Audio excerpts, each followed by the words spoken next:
की महिमा गाते हैं। प्रेमी भाई बहनों, आप मोटी बात पकड़िएगा कि भजन कैसे करना है, तो आंख और कान को बंद कर लेना, ऊंचा ध्यान दे करके गौर से आवाज को सुनिएगा। सीटी जैसी आवाज शुरू में सुनाई पड़ेगी, उसको आप पकड़ लेना, उसको सुनते रहना। कुछ समय बाद में आपको दोबारा अनुभव होगा कि कहीं बड़ी दूर से एक महीन आवाज, घंटे और शंख की आवाज हमारे कानों में गूंज रही है। जब घंटे शंख की आवाज आपको सुनाई पड़ने लग जाए, तब आप सीटी की आवाज को छोड़ देना और घंटे शंख की आवाज को पकड़ लेना। एक बार प्रेमी भाई बहनों, आप उस आवाज को पकड़ लो, फिर वो आवाज आपको नहीं छोड़ेगी, खींच करके शरीर से बाहर कर देगी। फिर रोज आना, रोज जाना, रोज ब्रह्मांडों की सैर करना, रोज देवी देवताओं के दर्शन करना, रोज राम के दर्शन करना, रोज कृष्ण के दर्शन करना। तो प्रेमी भाई बहनों, ये सुरत शब्द नाम की कमाई यानी सुमरन, ध्यान और भजन, रास्ता बिल्कुल सच्चा है। आप करोगे, आपको अनुभव होगा, दिखाई भी देगा, सुनाई भी पड़ेगा। लेकिन इतना ध्यान रखिएगा कि जो भी आपको दिखाई सुनाई पड़े, किसी को बताइएगा नहीं। उस समय आपको इतनी खुशी होगी कि खुशी के मारे आप दूसरों को बोल दोगे कि हमको ऐसे ऐसे ब्रह्मांड दिख रहे, नदी, पेड़, पहाड़, झरने दिख रहे। अगर आपने दूसरों को बता दिया, वो ऊपर बैठा हुआ वहीं से बंद कर देगा, फिर दिखाई सुनाई देना हमेशा के लिए बंद हो जाएगा। ये गूंगे की मिठाई है, ये परमार्थी दौलत है। अरे आप अपनी दौलत को घर में कितना छिपा करके रखते हो, अलमारी में ताला लगा करके रखते। कोई बाजार में ढिढोरा नहीं पीटता कि मेरे घर में इतनी दौलत रखी। अब अगर ढिढोरा पीटोगे, चोर चोरी कर ले जाएंगे। ऐसे ही प्रेमी भाई बहनों, वो परमार्थी दौलत है, जितना उसको छुपा करके रखोगे उतना रास्ता खुलता चला जाएगा। तो भजन, ध्यान, सुमरन नित्य नियम से आप लोग करिएगा, नागा नहीं होना चाहिए। अरे शरीर को भोजन देते हो, सुबह दोपहर शाम खाते रहते, लेकिन कभी आपने विचार नहीं किया ये जीवात्मा जो जन्म जन्मांतरों से भूखी प्यासी बैठी, कभी हमने आपने इसको भोजन नहीं दिया। अरे इसका भोजन शब्द है, इसका भोजन नाम है। अपना ये नियम बनाओ कि पहले अपनी जीवात्मा को भोजन देंगे, फिर अपने शरीर को भोजन देंगे। अगर ये नियम आपका बन गया तो आपका लोक भी बन जाएगा और परलोक भी बन जाएगा। यहाँ भी सुख शांति से समय गुजरेगा और हमेशा के लिए उस सुख और आनंद को पा जाओगे जो इस जड़ दुनिया में नहीं मिलता। प्रेमी भाई बहनों, हम आप इस जड़ संसार में सुख और प्रेम की खोज में रात दिन भटकते रहते हैं, लेकिन महात्मा कहते हैं भाई इस संसार में न कभी किसी को सुख मिला, न भविष्य में कभी मिल सकता। ये जो कुछ थोड़े बहुत सुख नजर आते हैं, आहिस्ता आहिस्ता सब दुखों में तब्दील हो जाते। ये सुख क्षणिक है और क्षणिक चीजों का सुख और आराम केवल क्षणिक ही हो सकता। महात्मा प्रेम से जीवों को समझाते हैं, भाई अगर सुख पाना चाहते हो तो लगो तुम अब चढ़कर सतनाम, उस मालिक की खोज करो, मालिक की भक्ति करो। क्योंकि जितना समय हमारा ध्यान मालिक की भक्ति में लगा रहेगा, हम दुनिया में 2-4 दिन जरूर सुख हासिल कर सकते हैं। और अगर हमारा ध्यान मालिक की भक्ति की तरफ से हट जाएगा तो ये सारी दुनिया हमारे लिए दुख का रूप बनकर खड़ी हो जाएगी। आप अपनी बुद्धि से विचार करिएगा, एक छोटा सा बच्चा अपने पिता की उंगली पकड़ करके मेला या नुमाइश में घूमने जाता, उसे मेले की हर साजो सामान बड़ी खूबसूरत नजर आती है। किसी जगह खेल खिलौनों की दुकानें लगी, कहीं गुड्डे गुड़ियों की दुकानें, कहीं झूलों की दुकानें, कहीं मिठाई पकवान की दुकानें। तो वह बच्चा सोचता है कि शायद ये खुशी हमको मेले के साजो सामान से मिल रही। और अगर भूल करके भी वो बच्चा अपने पिता की उंगली छोड़ देता तो वह सारा साजो सामान उसी जगह रहता है, लेकिन बच्चा रोने चिल्लाने लगता, चीखने लगता। तब उसे खुद ब खुद महसूस होता है ये खुशी हमें तभी तक प्राप्त हो सकती जब तक हमने अपने पिता की उंगली पकड़ रखी थी। हमारा पिता कौन है? वो परमात्मा है, वो परमेश्वर है जिसने अंड खंड ब्रह्मांड की रचना की। हर जितना अरसा, जितना समय हमारा ध्यान मालिक की भक्ति में लगा रहेगा, हम दुनिया में 2-4 दिन जरूर सुख हासिल कर सकते। और अगर हमारा ध्यान मालिक की भक्ति की तरफ से हट जाएगा तो सारी दुनिया हमारे लिए दुख का रूप बनकर खड़ी हो जाएगी। इसलिए प्रेमी भाई बहनों, चारों तरफ से अपने ख्याल ध्यान को समेट करके एक मन एक चित्त होकर के सुरत शब्द नाम की कमाई करो। सुरत शब्द नाम की कमाई करना, सब जतन दूर अब धरना। कोई दूसरा उपाय करने की जरूरत नहीं। ऐसा मत करना कि गंगा गए तो गंगा राम बन गए और जमुना गए तो जमुना दास बन गए। चलो जब भी कर लो तब भी कर लो, पूजा भी कर लो, पाठ भी कर लो, अरे कोई ना कोई उपाय कारगर होगा ही। अरे प्रेमी भाई बहनों, इस बात को हमेशा ध्यान में रखिएगा कि जो पानी 100 सुराखों से बहेगा वो कभी खेत नहीं सींच सकता। अगर हम अपने ध्यान को दुनिया में चारों तरफ फैलने देंगे, हम कभी कुछ भी प्राप्त नहीं कर सकते। एक है साध है, सब सद है। इसलिए प्रेमी भाई बहनों, चारों तरफ से अपने ख्याल ध्यान को समेट करके सुरत शब्द नाम की कमाई करो। ये सुरत शब्द नाम का भेद ये सनातन से सनातन है। सबसे पहले कबीर साहब आए, कबीर साहब ने शब्द के भेद को प्रकट किया। कबीर साहब के बाद में और भी बहुत से महात्मा आए, कबीर, नानक, दादू दरिया, भीखा, रविदास, पलटू जगजीवन, ईसा मूसा, मोहम्मद साहब, और इधर आपके राजस्थान में मीराबाई, सहजोबाई, बहुत से महात्मा हुए जिन्होंने सुरत शब्द के भेद को जाहिर किया।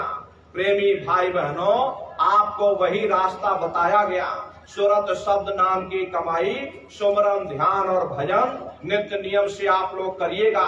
रास्ता बिल्कुल सच्चा है, आप करोगे, आपको अनुभव होगा, दिखाई भी देगा और सुनाई भी पड़ेगा। और प्रेमी भाई बहनों, मालिक को पाने के लिए तुम्हें घर बार छोड़ने की जरूरत नहीं है, तुम्हें बाल बच्चे छोड़ने की जरूरत नहीं है, तुम्हें समाज छोड़ने की जरूरत नहीं है, तुम्हें जात बिरादरी बदलने की जरूरत नहीं है। अरे जात पात के रगड़े झगड़े ये हमारे अपने नहीं, ये सिर्फ हमारे मन की खुराफात है। अरे आप सभी लोग बुद्धिमान हो, अपनी अपनी बुद्धि से आप सभी लोग विचार करिएगा। जब गुरु नानक साहब नहीं आए थे तब कोई सिख नहीं था, जब मोहम्मद साहब नहीं आए थे तब कोई मुसलमान नहीं था, जब ईसा मसीह साहब नहीं आए थे तब कोई ईसाई नहीं था। और पीछे लौटते चले जाओ तो केवल मनुष्य ही मनुष्य रह जाते। ये रगड़े झगड़े किसने पैदा किए? ये हमने आपने पैदा किए। अरे किसके लिए? केवल अपने स्वार्थ के लिए। हरे प्रेमी भाई बहनों, दुनिया में कोई भी महात्मा यहाँ ना कोई कौम बनाने आता, ना कोई महात्मा यहाँ पर मजहब चलाने आते, और ना ही आप हमारे हाथों में ये डंडे और तलवारें देने के लिए आते। अरे आप तो सच्चा मार्ग, सनातन मार्ग समझाने के लिए इस धरा भूमि पर शरीर रूप में अवतरित होते। इसीलिए महात्मा कहते हैं कि भाई जाति पाति पूछे नहीं कोई, और हरि का भजय सो हरि का होई। लोग यहाँ जात पात बनाते बनाते मर गए, लेकिन नर नारियों, जब तुम्हारी ये जीवात्मा इस मनुष्य रूपी चोले को छोड़ करके ऊपर धर्मराज की कचहरी में पहुंचेगी, वहां न तुमसे ये पूछा जाएगा कि तुम किस जाति के हो, तुम किस कौम के हो, तुम किस मजहब के हो, तुम हिंदू हो या मुसलमान हो, सिख हो या ईसाई हो, हिंदुस्तान से तुम आए हो या तुम पाकिस्तान से आए हो। अरे वहां तुम्हारे कर्म देखे जाएंगे, भक्ति भाव देखा जाएगा, मालिक से मिलने का प्रेम और प्यार देखा जाएगा। इसीलिए महात्मा समझाते हैं कि भाई मालिक को पाने के लिए जात पात बदलने की जरूरत नहीं, समाज छोड़ने की जरूरत नहीं, बाल बच्चों को छोड़ने की जरूरत नहीं, जंगलों पहाड़ों में भटकने की जरूरत नहीं, साधु सन्यासी बाबा बनने की जरूरत नहीं। अरे भाई तुम अपने अपने घर परिवार में रहो, अपने अपने बाल बच्चों के साथ रहो, मेहनत और ईमानदारी से काम करो, और 24 घंटे में घंटा 2 घंटा अपनी जीवात्मा के कल्याण के लिए सुरत शब्द नाम की कमाई यानी सुमरन, ध्यान और भजन करिएगा। यही दौलत तुम्हारे काम आएगी।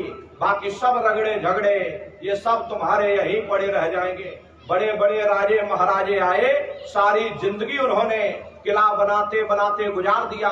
आज उनके किलों को जाकर देखो, आज खंडहर बने पड़े हुए हैं। विश्व विजेता सिकंदर सारी दुनिया पर राज करने का ख्वाब देखता था, वो भी मुट्ठी खोल करके चला गया।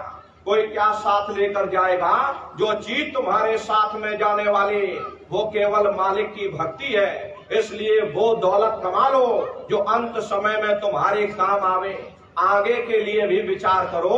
अरे यहाँ आप आए हो, इस सत्संग सुनने के लिए आप आए हो, तो पूरा बंदोबस्त करके चले होंगे। आखिर कहाँ पर सत्संग हो रहा, हमको सत्संग सुनने कहाँ जाना, कैसे जाना, साइकिल से जाना या मोटरसाइकिल से जाना, रास्ते के लिए क्या क्या सामान ले जाना, गर्मी का मौसम है, ठंडे पानी की बोतल भी साथ में ले जाना, पूरा बंदोबस्त करके चलते हो। लेकिन आप ये कैसे भूल गए कि शरीर को छोड़ करके हमें कहीं और भी जाना है, किस राह जाना है, कैसे जाना है, कहाँ जाना है, रास्ते के लिए क्या क्या सामान ले जाना, हम लोग कभी उस पर विचार ही नहीं करते। मोह माया की गफलत में मनुष्य की अकल मारी गई, मनुष्य विचार ही नहीं कर पाता। इसलिए प्रेमी भाई बहनों, अभी मौका है। ये मानव तन, ये दुर्लभ देह ही तुमको मिली, ये बार बार नहीं मिलने वाली। उस मालिक की बहुत बड़ी कृपा हो गई, तुमको ये मनुष्य शरीर मिल गया। चंद श्वासों की पूंजी ये गिन करके मिली है। एक एक श्वास तुम्हारी बहुमूल्य है। जो श्वास एक बार निकल जाएगी वो दोबारा आने वाली नहीं है। हम लोग कहते हैं कि भाई हमारी उम्र बढ़ रही, अरे आपकी उम्र बढ़ नहीं रही, आपकी उम्र दिन प्रतिदिन घटती चली जा रही। ये चंद श्वासों की पूंजी दिन प्रतिदिन कम होती चली जा रही। एक समय ऐसा आएगा ये बुलबुला तुम्हारा फूट जाएगा। फिर प्रेमी भाई बहनों, तुमको दोबारा मनुष्य शरीर मिले ना मिले, इसलिए अहोभाग्य है आपका, ये मानव तन आपको मिल गया।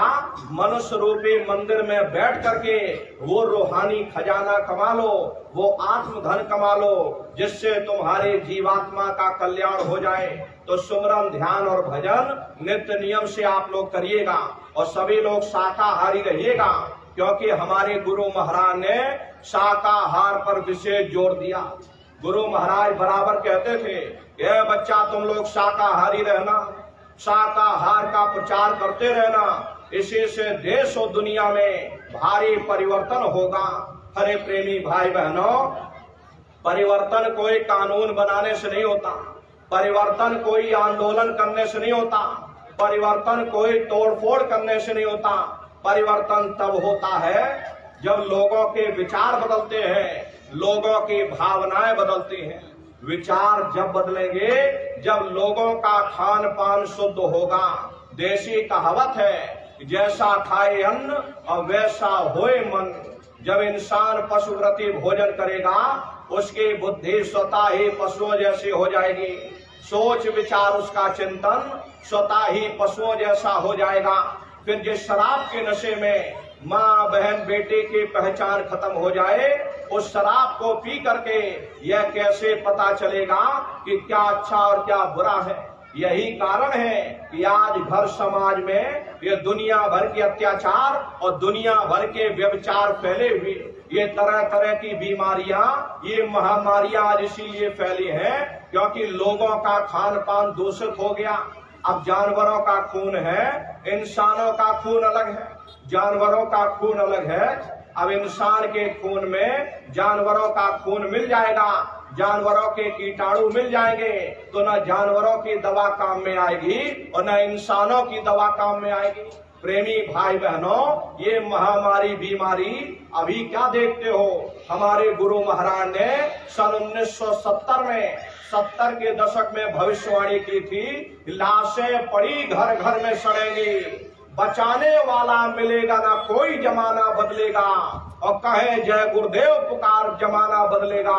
सन 1970 में गुरु महाराज भविष्यवाणियां किया करते थे, नर नारियों आगे वो समय आ रहा, ऐसी ऐसी बीमारियां आएंगी, डॉक्टरों की बुद्धि काम नहीं आएगी।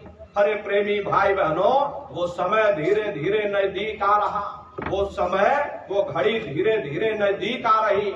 इसलिए अभी भी समय है, आप लोग चेत जाओ, धर्म के रास्ते पर वापस लौट आओ, शुद्ध शाकाहारी जीवन व्यतीत करो। अपने अपने धर्म के रास्ते पर मेहनत और ईमानदारी से काम करोगे, वो मालिक दया बरकत दे देंगे।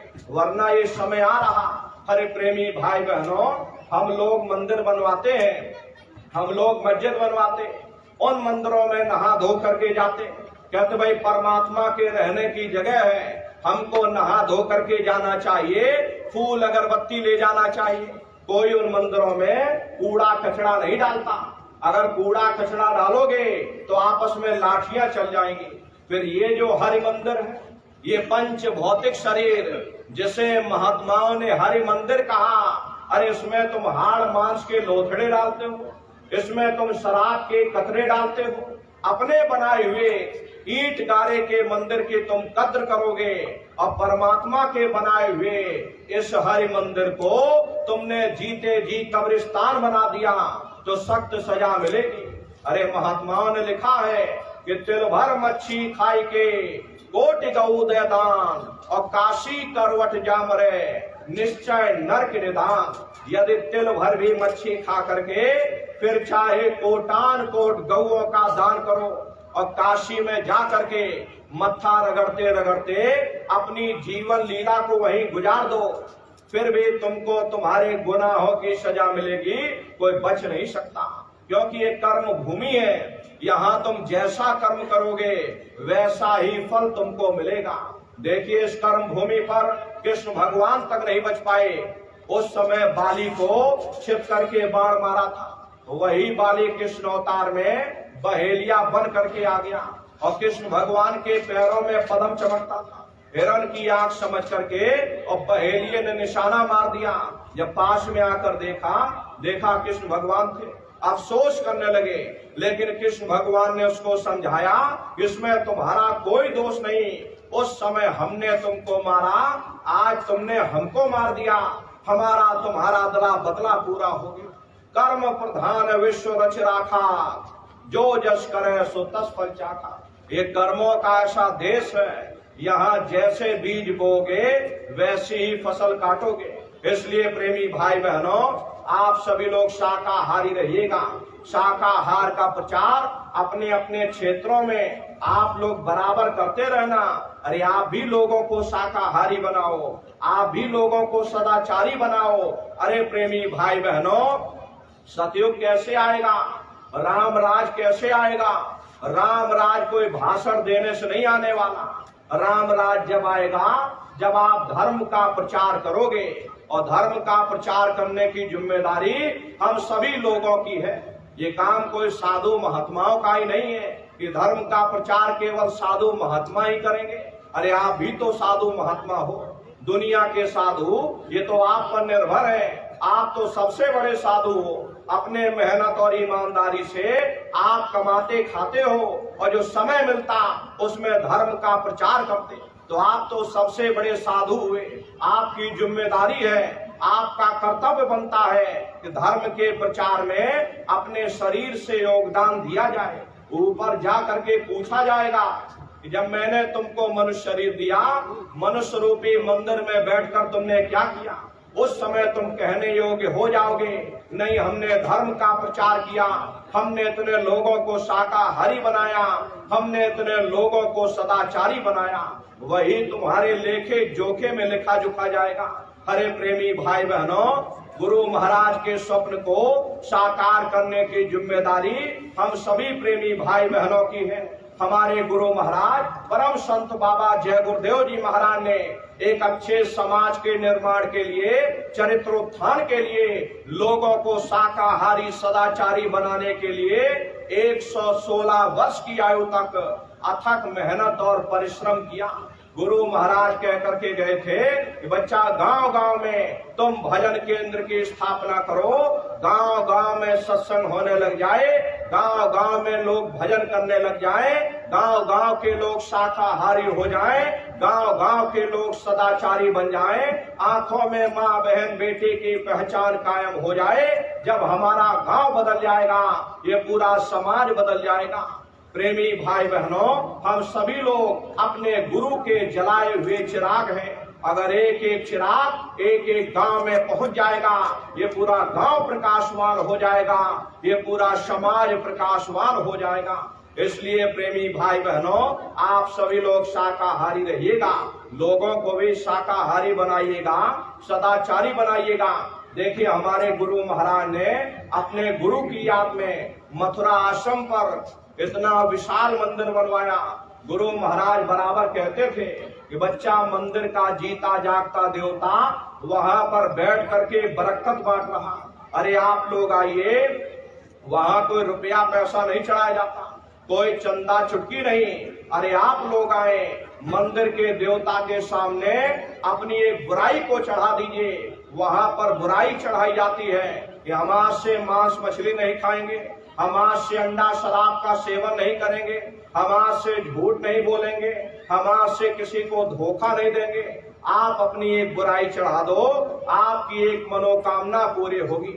ऐसा वरदानी मंदिर गुरु महाराज ने अपने गुरु की याद में मथुरा आश्रम पर बनवाया। उन्हीं की याद में ये पावन भंडारे का कार्यक्रम 1 दिसंबर से और 5 दिसंबर तक मथुरा आश्रम पर मनाया जाएगा। महामानव कुंभ लगता है, 20 लाख की संख्या में सत्संगी प्रेमी भाई बहन वहां पर उपस्थित होते हैं। आपके राजस्थान से भी लाखों की संख्या में सत्संगी प्रेमी भाई बहन जाते हैं। तो प्रेमी भाई बहनों, इस बार ये भंडारे का कार्यक्रम 1 दिसंबर से और 5 दिसंबर तक मथुरा आश्रम पर मनाया जाएगा। आप लोग पधारिएगा। 5 दिन बराबर सत्संग भी होता है, सत्संग का भी लाभ मिलेगा।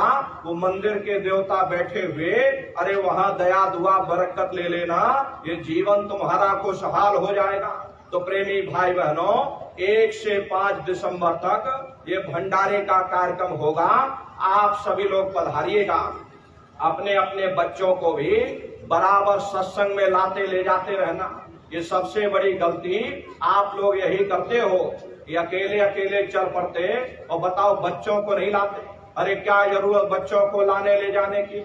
ये बच्चे छोटे हैं, अरे इनको घर में रहने दो। ये भजन पूजा पाठ करना, ये सत्संग सुनना, ये हम बूढ़े बाड़े लोगों का काम, ये आपकी सबसे बड़ी गलती। अरे प्रेमी भाई बहनों, पढ़ाई लिखाई जरूरी है। हम ये बात मानते हैं कि आज के समय में शिक्षा बहुत जरूरी। अरे हमको भी गुरु महाराज ने पढ़ाया लिखाया, हम भी पहले 10वीं किए और 10वीं के बाद फिर 12वीं किया और 12वीं के बाद फिर बीए किया और बीए करने के बाद फिर LLB किया, LLB करके वकील बने। गुरु महाराज ने हमको भी पढ़ाया लिखाया, लेकिन पढ़ाई लिखाई के साथ साथ अच्छे संस्कार भी जरूरी है। और संस्कार कोई MA BA की डिग्री करने से नहीं पढ़ते, संस्कार कोई डिप्लोमा करने से नहीं पढ़ते। अगर MA BA की डिग्री करने से बच्चों के अंदर संस्कार पड़ जाते तो हिंदुस्तान में इतने वृद्धाश्रम न खोले गए होते। अरे संस्कार पढ़ेंगे महात्माओं के वचनों से, संस्कार पढ़ेंगे सत्संग के माध्यम से। ये बच्चे देश के भविष्य हैं। एक अच्छे समाज के निर्माण के लिए बच्चों के अंदर अच्छे संस्कार डालना ये समय की बहुत बड़ी मांग है। इसलिए प्रेमी भाई बहनों, अपने अपने बच्चों पर विशेष आप लोग ध्यान दीजिएगा। ये बच्चे कच्चे घड़े हैं, इनको बचपन से तैयार करो, इनको अच्छी शिक्षा दो, अच्छे संस्कार दो, बराबर सत्संग में लाते ले जाते रहना, खुद भी भजन करना, बच्चों को भी भजन ध्यान सुमरन पर बैठाना, शाकाहारी के प्रचार में बच्चों को ले जाओ। अरे छोटे छोटे बच्चे जब समाज के बीच में उतरेंगे और जब शाकाहारी का प्रचार करेंगे कि मांस खाना बुरी बात और शराब पीना बुरी बात, तो समाज पर कितना गहरा असर पड़ेगा। देखो ये छोटे छोटे बच्चे और हमको समझाने आए, अरे समाज पर तो असर पड़ेगा ही, उन बच्चों के ऊपर भी इसका असर पड़ेगा।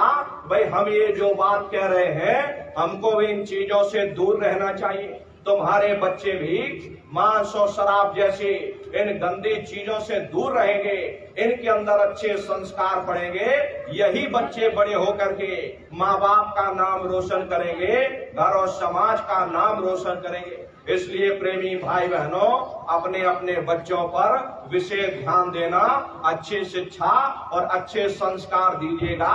बराबर उन बच्चों को भी सत्संग में लाते ले जाते रहना, खुद भी भजन ध्यान सुमरन करना, बच्चों को भी भजन ध्यान सुमरन पर बैठाना।